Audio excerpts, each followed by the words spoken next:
Intimate hygiene क्या है? आज कई लोगों को उसके बारे में नॉलेज ही नहीं है कि इंटीमेट हाइजीन क्या है करके। हम अपने शरीर को, बॉडी को, फेस को और हेयर की जो देखभाल करते हैं उसको साफ़ सुथरा रखते हैं, मतलब कि हाइजीनिक रखते हैं। मगर प्रॉपर हाइजीनी में हम तभी कहेंगे जब हम अपने बॉडी को पूरा क्लीन करेंगे। उससे मतलब क्लीन करने से मतलब बाहरी सफाई से मेरा मतलब नहीं है। हम इंटीमेट एरिया को भी साफ़ सुथरा रखेंगे और क्लीन रखेंगे, मेरा मतलब उससे भी है। अगर हम आज 2021 में हैं और हम किसी से इस बारे में बात करना चाहते हैं तो लोग ना बात करना बिल्कुल भी नहीं पसंद करते, है ना। और इधर उधर की बात करेंगे, उसको टालने की कोशिश करेंगे, शर्माएंगे या फिर कहेंगे ये देखो कैसी बात कर रहे हैं। परेशानी सबके साथ है लेकिन बात कोई भी नहीं करना चाहता। अच्छा मम्मी, तो जैसे हम आज बैठे हैं इंटरनेट हाइजीन के बारे में बात करने के लिए, और लोग आपको पता ही है जैसे कि बात नहीं करना चाहते, है ना। आप डॉक्टर से तो क्या, लोग अपने घर में पेरेंट्स से भी बात नहीं करते हैं कि किस तरीके से हम उसको रख सकते हैं, कैसे मेंटेन कर सकते हैं। तो आप क्या मुझे बताओगे इंटरनेट हाइजीन क्या है? इंटीमेट हाइजीन का मतलब पूरी बॉडी को क्लीन करना, और बाहरी क्लीन करना नहीं है कि हम सर धो रहे हैं, साफ कर रहे हैं, बॉडी क्लीन कर रहे हैं और हाथ पैर हमने। प्रॉपर हाइजीन रेजी में तभी कहलाएगा जब हम अपने इंटीमेट पार्ट्स को भी क्लीन रखेंगे। इंटीमेट पार्ट्स को भी क्लीन रखेंगे क्योंकि वो भी हमारी क्लीन पूरी बॉडी का ही पार्ट है। हम उस बारे में बिल्कुल बात ही नहीं करना चाहते। और मेरे को भी समझ में नहीं आता कि जब हम छोटे बच्चों को बचपन में नहलाते धुलाते थे, साफ़ करते थे, तो पूरी क्लीन रखते थे, और आज हम उस बात को करने में शर्माते हैं और बच्चों से भी नहीं करते। 2021 कहते हैं, 2021 में पहुँच गए, 2021 में पहुँच गए, तरक्की कर ली हमने इतनी। बड़ा अजीब सा लगता है ये सब। क्या इंटरनेट हाइजीन सिर्फ लड़कियों और औरतों के लिए है क्या? नहीं, ये कहना तो बिल्कुल गलत होगा कि सिर्फ लड़कियों के लिए है, औरतों के लिए है। हर वो इंसान जो जीवित है और एडल्टेशन से गुजर रहा है, लड़का हो चाहे लड़की हो, उसके लिए है। परेशानी तो दोनों को ही है ना। तो हम किस तरीके की परेशानी के बारे में बात कर रहे हैं? कौन सी परेशानी?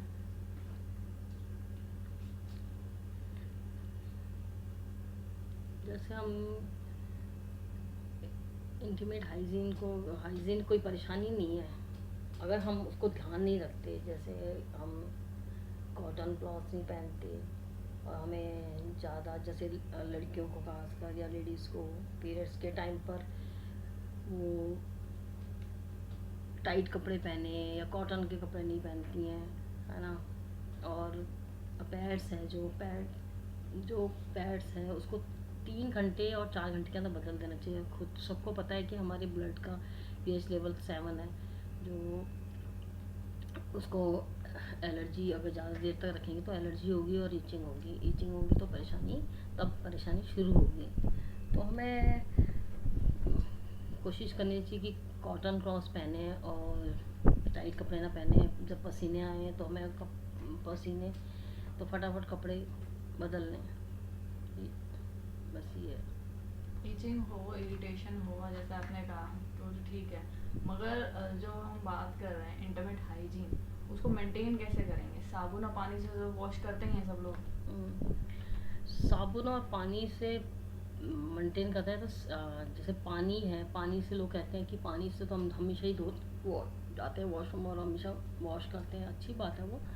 लेकिन पानी का पीएच लेवल और सोपी वाटर का पीएच लेवल भी दोनों में फ़र्क है। जैसे पानी का पीएच लेवल 7 है और सोपी वाटर का 12 से ऊपर पीएच लेवल होता है। वो हमारे इंटीमेट पार्ट्स में का जो पीएच लेवल है वो 3.4 से 4.5 तक है, तो वो उसको काफ़ी डिफरेंस है दोनों में, है ना। तो फिर परेशानी शुरू होती है तब। अब जैसे कि मम्मी आपने बताया हमारा इंटीमेट एरिया जो खासकर वुमेन है उसमें मतलब मेल्स में भी होता है 3.5 to 4.5 है, तो ये किस वजह से है? जैसा कि हमारा लैक्टोबैसिलाई एक एसिड प्रोड्यूस करता है, उसको मेंटेन रखने के लिए 3.4 से 4.5 वो उसको एलर्जी और इन्फेक्शन होने से बचाने के लिए मेंटेन ही रखता है। ठीक है, अब हमारी बॉडी तो मेंटेन कर रही है, फिर आपने ये भी बताया कि पानी या सोबी वाटर जैसे होता है उनका पीएच है ये सब खराब कर देता है, तो हम क्या कर सकते हैं कि इसको बचा के रखें, इंटैक्ट रखें, है ना। हमेशा ऐसा तो नहीं हो सकता कि हम कि पानी या इससे सोबी वाटर से ही हमें इन्फेक्शन हो रहा है, क्या हाँ, और भी कोई रीजंस है? हाँ, आजकल मार्केट में कई लोग जैसे टिश्यू पे मार्केट में टिश्यू पेपर खुशबू वाले आ रहे हैं और ज़्यादा यूज़ करते हैं, वो इन्फेक्शन उससे भी फैलता है, उसको ना यूज़ करें, कम से कम यूज़ करें, मजबूरी करते हैं, या पब्लिक प्लेस में हम कभी जाते हैं तो वहाँ से घर आने के बाद एकदम से आप वॉश करें। और मार्केट में बहुत सारे ऐसे आए हैं जो नेचुरल हैं वॉश करने के लिए, जो प्रोडक्ट्स बन गए हैं। अच्छा, प्रोडक्ट्स हैं, मगर हम प्रोडक्ट्स तो बहुत देखते हैं, मगर हम प्रोडक्ट्स यूज़ कौन से करेंगे? प्रोडक्ट्स तो काफ़ी सारे हैं, आपने सोप भी कहा और काफ़ी सारी चीज़ें होती हैं, तो ऐसा कौन सा प्रोडक्ट है जो मतलब सेफ रहेगा और उसको यूज़ भी कर सकते हैं, वो आप थोड़ा बताओ।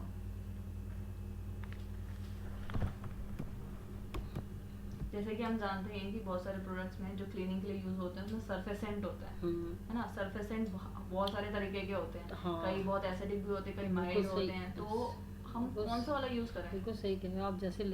जैसे कोशिश करें कि नेचुरल सरफेसेंट यूज़ करें, जो कि प्रॉपर हाइजीन रेजी में तभी कहलाएगा जब हम अपने इंटीमेट पार्ट्स को भी क्लीन रखेंगे। इंटीमेट पार्ट्स को भी क्लीन रखेंगे क्योंकि वो भी हमारी क्लीन पूरी बॉडी का ही पार्ट है। हम उस बारे में बिल्कुल बात ही नहीं करना चाहते। और अब मेरे को भी समझ में नहीं आता कि जब हम छोटे बच्चों को बचपन में नहलाते धुलाते थे, साफ़ करते थे, तो पूरी क्लीन रखते थे, और आज हम उस बात को करने में शर्माते हैं और बच्चों से भी नहीं करते हैं। 2021 कहते हैं, 2021 में पहुँच गए, 2021 में पहुँच गए, तरक्की कर ली हमने इतनी। बड़ा अजीब सा लगता है ये सब। क्या इंटीमेट हाइजीन सिर्फ लड़कियों और औरतों के लिए है क्या? नहीं, ये कहना तो बिल्कुल गलत होगा कि सिर्फ लड़कियों के लिए है, औरतों के लिए है।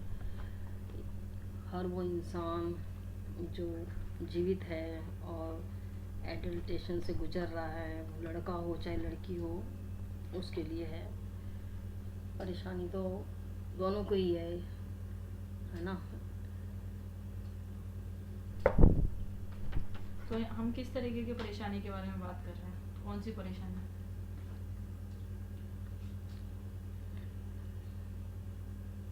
जैसे हम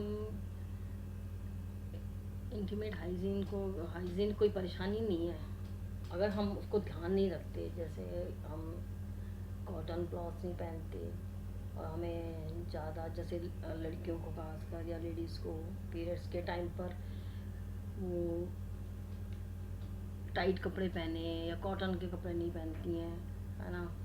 और पैड्स हैं, जो पैड्स हैं उसको 3 घंटे और 4 घंटे के अंदर बदल देना चाहिए। खुद सबको पता है कि हमारे ब्लड का पीएच लेवल 7 है, जो उसको एलर्जी अगर ज़्यादा देर तक रखेंगे तो एलर्जी होगी और ईचिंग होगी तो परेशानी शुरू होगी।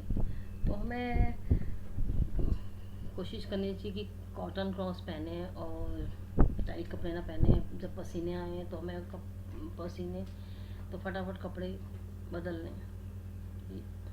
बस ये है। इचिंग हो, इरिटेशन हो, जैसे आपने कहा, तो ठीक है, मगर जो हम बात कर रहे हैं इंटरनेट हाइजीन, उसको मेंटेन कैसे करेंगे? साबुन और पानी से तो वॉश करते ही हैं सब लोग। साबुन और पानी से मेंटेन करते हैं तो जैसे पानी है, पानी से लोग कहते हैं कि पानी से तो हम हमेशा ही धो वो जाते हैं वॉशरूम और हमेशा वॉश करते हैं, अच्छी बात है वो।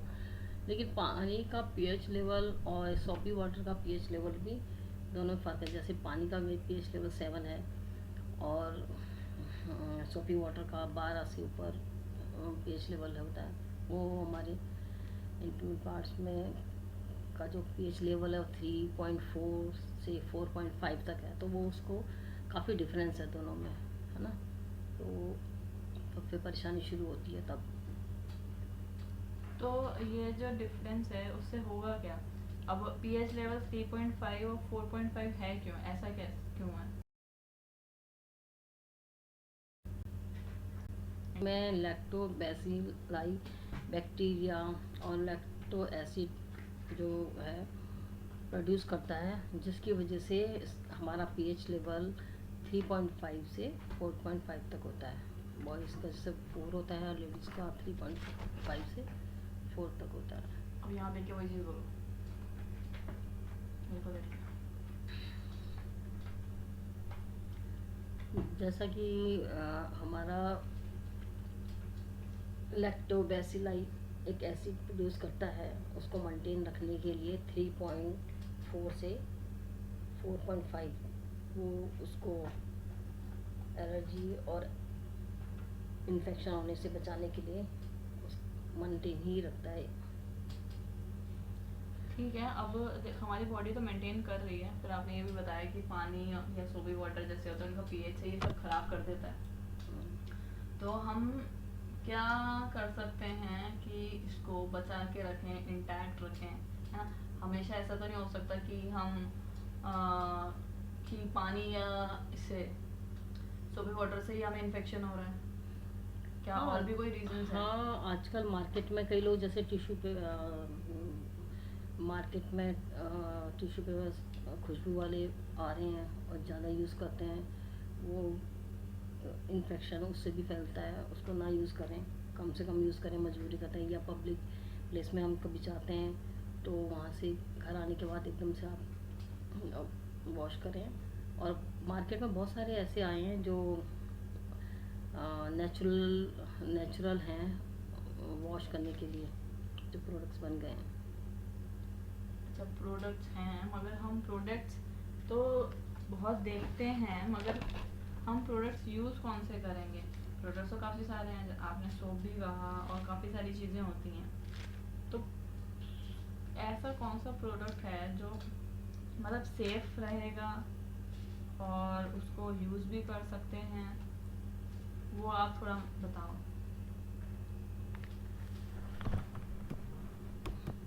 जैसे कि हम जानते हैं कि बहुत सारे प्रोडक्ट्स में जो क्लीनिंग के लिए यूज होते हैं उसमें सरफेसेंट होता है ना? सरफेसेंट बहुत सारे तरीके के होते हैं। हाँ, कई बहुत एसिडिक भी होते हैं, कई बिल्कुल माइल्ड सही। होते हैं, तो हम बिल्कुल कौन सा वाला यूज करें? बिल्कुल। सरफेसेंट बेस होता है वो, है ना?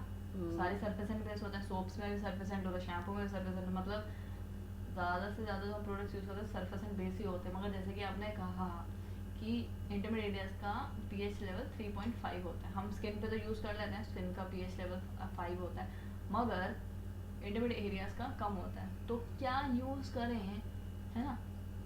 हमें तो नहीं पता, तो कुछ उसके बारे में बताओ। पॉलीसुगा नेटा 160 pp और सुगा नेटा 160 NC, ये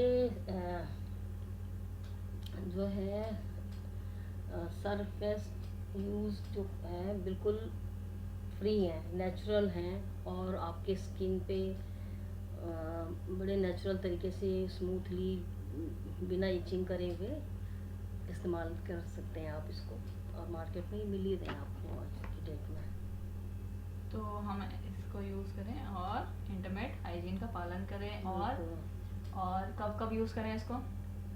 जब भी आप वॉशरूम में जाएं यूज़ करें। और पीरियड्स के दिनों में तो लेडीज़ को बिल्कुल यूज़ करना चाहिए। जेंट्स तो जब भी नहाएं धोएं तो उसको यूज़ करें। जैसे मम्मी जैसे पब्लिक बाथरूम हम यूज़ करते हैं, बिल्कुल बिल्कुल पब्लिक क्योंकि बाथरूम वहाँ में पे तो कोशिश बैक्टीरिया। करना चाहिए कि ना करें, लेकिन मजबूरी है तो वहाँ पे आपको पता तो नहीं कितने लोग आए हैं, कैसे आए हैं, उनको क्या परेशानी है ना। पब्लिक बाथरूम में खासकर तो आप उस टाइम बिल्कुल जाके बिल्कुल घर जाने के बाद बिल्कुल यूज़ कर सकते और हैं। कॉटन के कपड़ों का बिल्कुल कॉटन के इस्तेमाल करें, कपड़े टाइट पहने, कपड़े ना ही सिंथेटिक पहने। बिल्कुल ना पहने। लोग आजकल सिंथेटिक में बड़े सुंदर सुंदर आते हैं तो उसको अट्रैक्ट होते हैं और यूज़ कर लेते हैं, लेकिन अपने बॉडी में बहुत सारी एलर्जी करवा लेते हैं उसकी वजह से, और परेशानी फिर बाद में परेशानी उनके लिए ही होती है। और खाने पीने में क्या खाएं, ब्रेड बटर जैम? नहीं, ब्रेड बटर जैम ये तो मोमोज, चलो कोई खाएं, मोमोज की मोमोज। चटनी। सबसे ज़्यादा तो जूसी जैसे दही खाएं आप, और लेमन जूस पिएं। क्योंकि उसमें लैक्टोज कोकोनट, होता है और हाँ हमारा जो इंटीमेट एरिया है वो भी हाँ लैक्टोज प्रोड्यूस और करता हाँ है। बिल्कुल दही तो बिल्कुल खानी ही चाहिए, सबसे बेटर इसमें दही है। बाकी आप सूप्स पिएं और कोकोनट वाटर पिएं, लस्सी पिएं। खुराक वैल्यू वाले चीज़ें हम ज़्यादा से ज़्यादा खाएं। जितने भी सीजन के जितने भी फ्रूट्स हैं आप उनको बिल्कुल खाइए, उनसे आप बिल्कुल ठीक रहेंगे। कोशिश कीजिए चाय कॉफ़ी ना पिए, अगर पीनी है तो आपको ब्लैक टी पीजिए, लेमन टी पीजिए, ये कोशिश कीजिए। कॉफ़ी वगैरह बिल्कुल ना पीजिए। ताकि मेंटली फिजिकली और स्पिरिचुअली हम हेल्दी रहें।